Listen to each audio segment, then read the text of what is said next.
ರಾಜ್ಯದ ಸರ್ಕಾರಿ ಪ್ರಾಥಮಿಕ ಶಾಲೆಗಳಲ್ಲಿ ಸೇವೆ ಸಲ್ಲಿಸುತ್ತಿರುವ ಸಹ ಶಿಕ್ಷಕರಿಗೆ ಸರ್ಕಾರ ಗುಡ್ ನ್ಯೂಸ್ ನೀಡಿದೆ. ಮುಖ್ಯ ಶಿಕ್ಷಕ ಹುದ್ದೆಗೆ ಬಡ್ತಿ ಪಡೆಯುವ ಕನಸು ಕಾಣುತ್ತಿದ್ದ ಸಹ ಶಿಕ್ಷಕರಿಗೆ ಬಡ್ತಿ ಭಾಗ್ಯ ನೀಡುವ ಪ್ರಕ್ರಿಯೆಗೆ ಶಾಲಾ ಶಿಕ್ಷಣ ಮತ್ತು ಸಾಕ್ಷರತಾ ಇಲಾಖೆ ಚಾಲನೆ ನೀಡಿದೆ.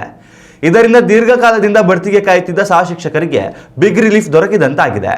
ಈ ವರ್ಷದ ಜನವರಿ 1ರಂದು ತಯಾರಿಸಲಾಗಿರುವ ತಾತ್ಕಾಲಿಕ ಜ್ಯೇಷ್ಠತಾ ಪಟ್ಟಿಯನ್ನು ಆಧರಿಸಿ ರಾಜ್ಯದ ಸರ್ಕಾರಿ ಪ್ರಾಥಮಿಕ ಶಾಲಾ ಸಹ ಶಿಕ್ಷಕರಿಗೆ ಬಡ್ತಿ ನೀಡುವುದಾಗಿ ಶಿಕ್ಷಣ ಇಲಾಖೆ ಮಾಹಿತಿ ನೀಡಿದೆ.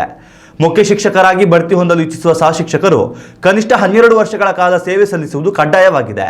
ಇನ್ನು ವಿಕಲಚೇತನ ಅಭ್ಯರ್ಥಿಗಳಿಗೆ ಬಡ್ತಿ ಪ್ರಕ್ರಿಯೆಯಲ್ಲಿ ವಿಶೇಷ ವಿನಾಯಿತಿ ಕಲ್ಪಿಸಲಾಗಿದೆ.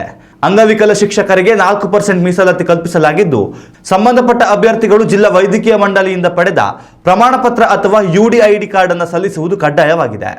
ಕೌನ್ಸಿಲಿಂಗ್ ಸಂದರ್ಭದಲ್ಲಿ ಇಂತಹ ಅಭ್ಯರ್ಥಿಗಳಿಗೆ ವಿಶೇಷ ವಿನಾಯಿತಿ ಸಿಗಲಿದೆ. ಬಡ್ತಿ ಪ್ರಕ್ರಿಯೆಗೆ ನಿರ್ದಿಷ್ಟ ವೇಳಾಪಟ್ಟಿ ನಿಗದಿಪಡಿಸಲಾಗಿದ್ದು, ಏಪ್ರಿಲ್ 21ರಿಂದಲೇ ಈ ಪ್ರಕ್ರಿಯೆ ವೇಗ ಪಡೆದುಕೊಂಡಿದೆ. ಕೌನ್ಸಿಲಿಂಗ್ ಸೇರಿದಂತೆ ಎಲ್ಲ ಪ್ರಕ್ರಿಯೆಗಳನ್ನು ಶೀಘ್ರದಲ್ಲೇ ಪೂರ್ಣಗೊಳಿಸಿ ಅರ್ಹ ಶಿಕ್ಷಕರಿಗೆ ನೇಮಕಾತಿ ಆದೇಶ ನೀಡಲು ಇಲಾಖೆ ಗುರಿ ಹೊಂದಿದೆ. ಜೂನ್ನಲ್ಲಿ ಆರಂಭವಾಗುವ ಮುಂದಿನ ಶೈಕ್ಷಣಿಕ ವರ್ಷಕ್ಕೆ ಶಾಲೆಗಳಿಗೆ ಹೊಸ ಮುಖ್ಯ ಶಿಕ್ಷಕರು ಲಭ್ಯವಾಗಲಿದ್ದಾರೆ. ಉತ್ತಮ ಸಂಸ್ಕಾರಯುತ ಶಿಕ್ಷಣದೊಂದಿಗೆ VSS English medium CBSE school Udupi Muddur. ನರ್ಸರಿಯಿಂದ 10ನೇ ತರಗತಿವರೆಗೆ ಶಿಕ್ಷಣದ ಜೊತೆಗೆ 5ರಿಂದ 10ನೇ ತರಗತಿವರೆಗಿನ ವಿದ್ಯಾರ್ಥಿನಿಯರಿಗೆ ಉತ್ತಮ ಹಾಸ್ಟೆಲ್ ಸೌಲಭ್ಯವೂ ಇದೆ.